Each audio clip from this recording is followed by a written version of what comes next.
So, if we know that one of the key reasons people are coming to in person events right now is networking, we've got to get it right. We've got to get it next level from what we've been used to over the last few years. So, I've got a couple of ideas that are going to potentially help. Start really strong. Plant the idea of what you're going to be doing to help people make really meaningful connections by starting straight away with an icebreaker activity that is going to get people mingling and connecting right from the beginning.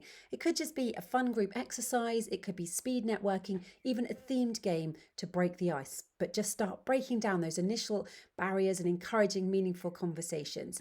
Something like a networking breakfast or a social mixer right at the beginning, where people are just grabbing a bite and relaxing and striking up conversations, is great, but you are leaving things to chance. I like the idea of, really kind of get them going with a game at the beginning.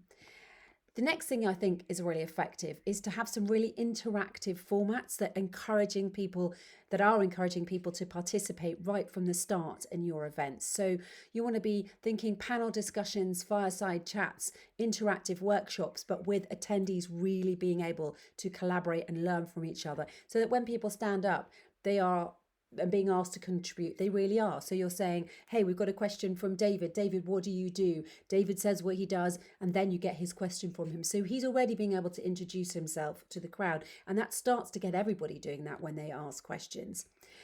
I want to say as well, you want to make sure that the Q&A sessions with the industry experts are not just someone standing at the back sticking their hand up, where they are that the audience can come up and join in, almost like, do you remember going to pantomime or something when you were a kid with your parents? They'd get some of the kids up on stage. That's kind of the idea I'm thinking of here. Not necessarily going to always work in a really large event, but you are making the audience person come up and join the stage and become part of it. You can't do that with every single member, but you can do it with a lot of them. Now, if you're using event technology for this, as opposed to getting people on stage, you can still do that same idea where you get the host or the person moderating it to say their name, to ask them about themselves and their experience as well. So it's not just seen as there's an expert and there are like little sort of unimportant people asking the questions. You're giving the audience person, the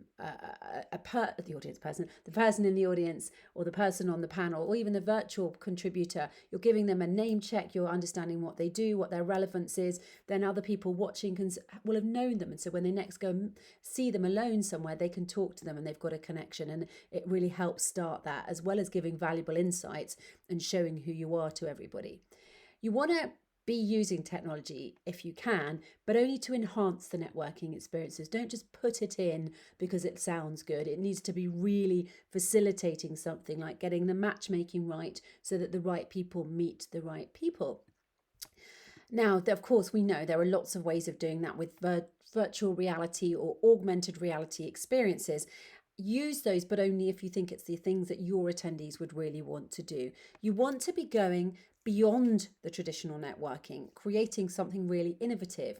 So speed networking, roundtable discussions, networking scavenger hunts, they're really a fun way of doing it. They add an element of excitement, and it's a great way to make a real human connection because you're having fun while you're doing it. It's not something very sort of corporate-y and suited that you'd normally expect from networking.